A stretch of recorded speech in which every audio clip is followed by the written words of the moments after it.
नमस्कार। आज हम एक ऐसी जगह की गहराइयों में उतर रहे हैं जो एक साथ डराती भी है और अपनी ओर खींचती भी है। तारापीठ। सोचिए, महाश्मशान के बीच, वो भी जलती चिताओं के नजदीक, देवी की पूजा। हाँ, और ये भी कहा जाता है कि देवी की मूर्ति एक शव पर विराजमान है। ये सारी जानकारी हमें कुछ लेखों और नोट से मिली है। बिल्कुल। ये जगह पश्चिम बंगाल के बीरभूम जिले में है और इसे माँ सती के 51 शक्तिपीठों में गिना जाता है। अच्छा, शक्तिपीठ। हाँ, जहाँ देवी के अंग गिरे थे। हाँ बिल्कुल। यहाँ के बारे में मान्यता है कि देवी सती की तीसरी आंख वो यहीं गिरी थी। तो आज का हमारा मिशन है इस अनोखी जगह से जुड़ी मान्यताओं और कहानियों को समझना। यहाँ सिद्धि मतलब आध्यात्मिक शक्तियाँ और मोक्ष।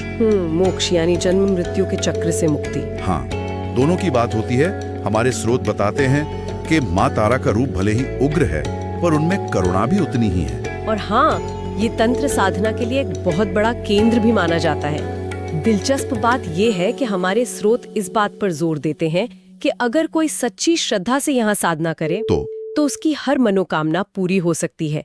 चलिए इसी पहलू से शुरू करते हैं। माँ तारा का स्वरूप और उनका महत्व क्या है असल में। हाँ, स्रोतों में माँ के रूप का वर्णन काफी अनोखा है। उन्हें उग्र, यहाँ तक कि भयानक भी बताया गया है, लेकिन साथ ही उनमें माँ वाली ममता और अपार करुणा भी है। सही। ये विरोधाभासी शायद भक्तों को खींचता है कि उग्रता में भी उन्हें माँ का प्यार नजर आता है। बिल्कुल सही कहा।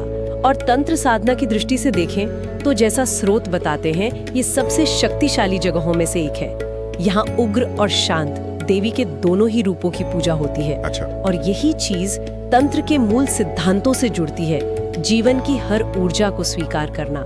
यहाँ ये विश्वास बहुत गहरा है कि पूरी निष्ठा से साधना करने वाले को आध्यात्मिक शक्तियाँ यानी सिद्धि मिल सकती है। और तारापीठ का जिक्र हो तो साधक बमा खेपा को कैसे भूल सकते हैं। हाँ, बमा खेपा। स्रोत उन्हें यहाँ का सबसे प्रसिद्ध और शायद सबसे रहस्यमयी साधक बताते हैं। उनके बारे में सबसे चौंकाने वाली बात जो पढ़ने को मिलती है वो ये कि वे शमशान भूमि में शव पर बैठकर माँ तारा की आराधना करते थे। हाँ, ये सुनना ही अविश्वसनीय सा लगता है। कथाओं के अनुसार उनकी साधना इतनी तीव्र थी कि माँ तारा ने स्वयं उन्हें दर्शन दिए और उन्हें सिद्ध पुरुष बनाया। अरे, आज भी मंदिर के पास उनका आश्रम है।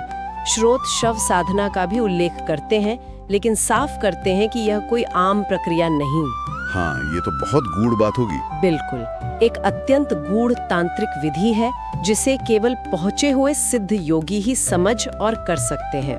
स्रोत इस बात पर भी जोर देते हैं कि बमा खेपा की ये साधना महज चौंकाने वाली नहीं थी, बल्कि तंत्र की उस धारा का प्रतीक थी जो जीवन और मृत्यु को अलग अलग नहीं मानती। बमा खेपा की कहानी जितनी असाधारण है, मंदिर के गर्भगृह का रहस्य भी उतना ही गहरा लगता है। स्रोतों में एक हैरान करने वाली बात लिखी है। क्या? कि गर्भगृह में माँ की मुख्य मूर्ति असल में एक मृत शरीर की गोद में स्थापित है। सच में? हाँ, ये शरीर महाराज रमणी रॉय का बताया जाता है। ये बात तो कल्पना से भी परे लगती है। सचमुच ये जानकारी चौंका देती है और भक्तों के अपने अनुभव इस रहस्य को और बढ़ाते हैं। कई लोगों के हवाले से स्रोत बताते हैं कि उन्हें पूजा करते हुए माँ की मूर्ति मुस्कुराती हुई दिखी है। मुस्कुराती हुई? हाँ, या किसी ने महसूस किया कि यहाँ आने भर से उनकी बड़ी मुश्किलें हल हो गईं। ये सिर्फ कहानियाँ नहीं बल्कि लोगों के गहरे विश्वास का हिस्सा है। यहाँ पूजा पाठ का भी अपना अलग तरीका है। मंदिर सुबह करीब 6 बजे खुलता है और रात तक खुला रहता है, लेकिन अमावस्या की रात का खास महत्व बताया गया है। ऐसा क्यों? हाँ, अमावस्या की रात को तंत्र साधना के लिए बहुत शक्तिशाली माना जाता है। स्रोत बताते हैं कि इस रात को विशेष पूजा होती है और कई साधक श्मशान भूमि में खास साधनाएं करते हैं।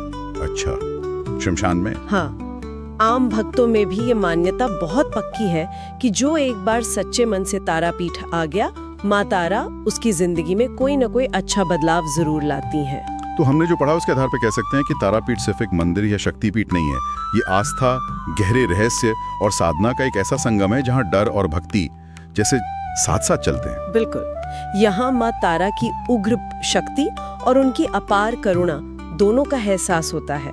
साधक बमा खेपा की कहानी और गर्भगृह का वो रहस्यमय वर्णन इसे और भी खास बना देते हैं। हाँ, ये जगह दिखाती है कि भक्ति और साधना के रास्ते कितने अलग और कभी-कभी हमारी सोच से कितने परे हो सकते हैं। सही कहा। यहाँ से जाने के बाद ये सवाल मन में रह जाता है कि आखिर विश्वास की ताकत क्या है, कैसे वो हमारी समझ की सीमाओं को चुनौती देता है और कैसे लोग इतने चरम माहौल में भी मतलब सुकून और शक्ति पाते हैं। ये वाकई सोचने वाली बात है।